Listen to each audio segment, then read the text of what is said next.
जय श्री श्याम। आज हम आपको बाबा खाटू श्याम जी की कहानी सुनाते हैं। बाबा खाटू श्याम जी का 3 बाणधारी नाम कैसे पड़ा? बाबा खाटू श्याम जी का हारे का सहारा नाम कैसे पड़ा? बाबा खाटू श्याम जी का शीश के दानी नाम कैसे पड़ा? सारा विवरण इस वीडियो में बताएंगे। वीडियो अच्छा लगे तो हमारे चैनल को सब्सक्राइब जरूर कर दें और घंटी वाली बटन भी दबा दें ताकि कोई वीडियो हम बनाएं उसका नोटिफिकेशन आप तक पहुंच सके। बाबा खाटू श्याम जी का असली नाम बर्बरीक था। खाटू श्याम बाबा जी कलयुग में भगवान श्री कृष्ण के अवतार माने जाते हैं। श्याम बाबा घटोत्कच और नाग कन्या मौरवी के पुत्र हैं। 5 पांडवों में सबसे बलशाली भीम, उनकी पत्नी हिडिंबा बर्बरीक के दादा दादी हैं। कहा जाता है कि जन्म के समय बर्बरीक के बाल बब्बर शेर की तरह थे, इसीलिए उनका नाम बर्बरीक रखा गया। बर्बरीक ने भगवान शिव की घोर तपस्या की थी, जिसके फलस्वरूप भगवान शिव ने बर्बरीक को 3 चमत्कारी बाण प्रदान किए थे। इसी कारणवश उनका नाम 3 बाणधारी प्रसिद्ध हुआ। भगवान अग्निदेव ने प्रसन्न होकर उनको एक दिव्य धनुष प्रदान किया था, जिससे वो तीनों लोकों पर विजय प्राप्त करने में सामर्थ थे। बोलिए 3 बाणधारी की जय।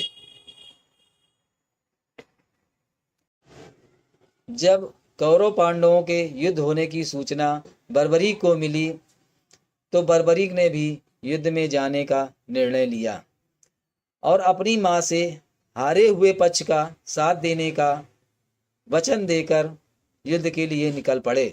तब से उनका नाम हारे का सहारा बाबा श्री श्याम हमारा प्रसिद्ध हुआ। जब बर्बरीक जा रहे थे तो रास्ते में उन्हें एक ब्राह्मण मिले।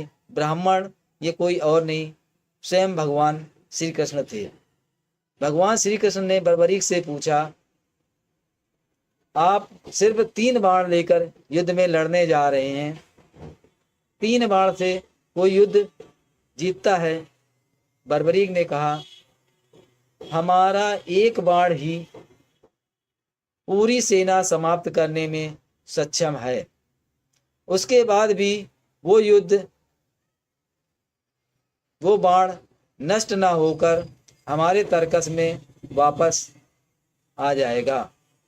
भगवान श्री कृष्ण आश्चर्यचकित हो गए। भगवान श्री कृष्ण ने एक पीपल के वृक्ष की ओर इशारा करके कहा, आप इस वृक्ष के सारे पत्ते भेद कर दिखाइए। बर्बरीक ने भगवान का ध्यान किया और 1 बाण छोड़ दिया।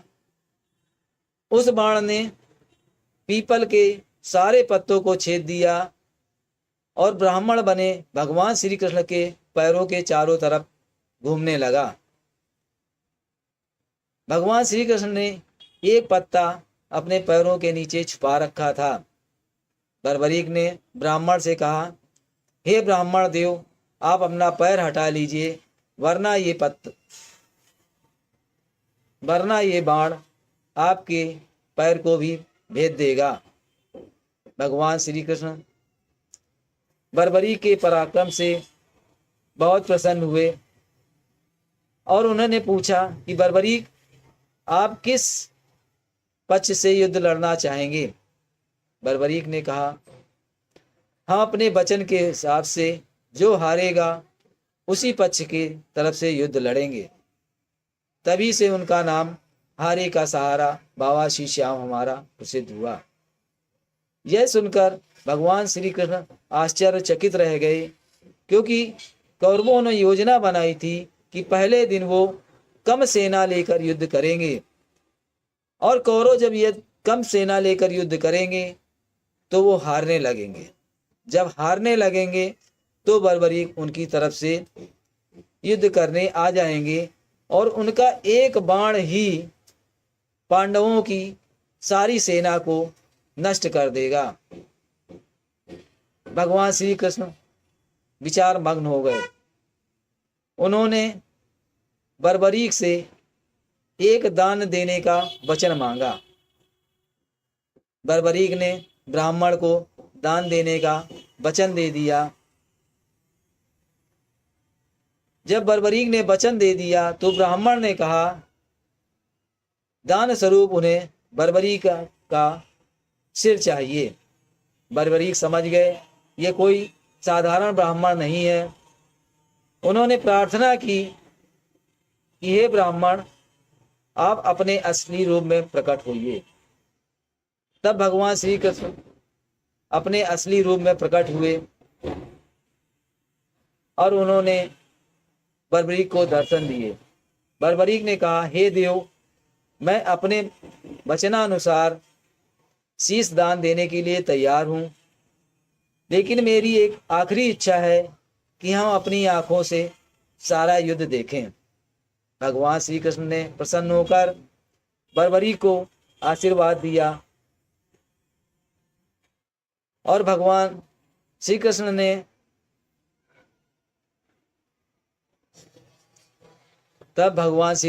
प्रसन्न होकर उनकी इच्छा पूरी करने का आशीर्वाद दिया। बर्बरीक ने अपना सर काटकर भगवान श्री कृष्ण को दे दिया। भगवान श्री कृष्ण ने बर्बरीक के सिर को 14 देवियों के अमृत से सींचकर युद्ध के पास एक पहाड़ी पर स्थित कर दिया, जहां से बर्बरीक पूरा युद्ध देख सकें। जब पांडव विजयी हो गए तो पांडवों में बहस छिड़ गई कि इस विजय का श्रेय किस योद्धा को जाता है। तब भगवान श्री कृष्ण ने कहा, बर्बरीक इस युद्ध को देखने के साक्षी हैं। इस बात को जानने के लिए बर्बरीक के पास ही जाना चाहिए। जब वो लोग बर्बरीक के पास पहुंचे तो बर्बरीक ने कहा कि इस युद्ध के जीत का श्रेय सिर्फ भगवान श्री कृष्ण को जाता है।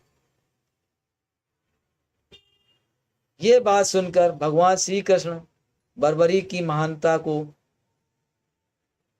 देखकर उन्होंने कहा, बर्बरीक, आज के बाद आप श्याम नाम से जाने जाएंगे और कलयुग में आप भगवान श्री कृष्ण के अवतार माने जाएंगे और आप हर इंसान की मनोकामना पूरी करेंगे। तभी से श्री खाटू श्याम जी महाराज भगवान श्री कृष्ण के अवतार माने जाते हैं और कलयुग में भगवान खाटू श्याम जी सभी लोगों की मनोकामना पूरी कर रहे हैं। बोलिए खाटू नरेश की जय।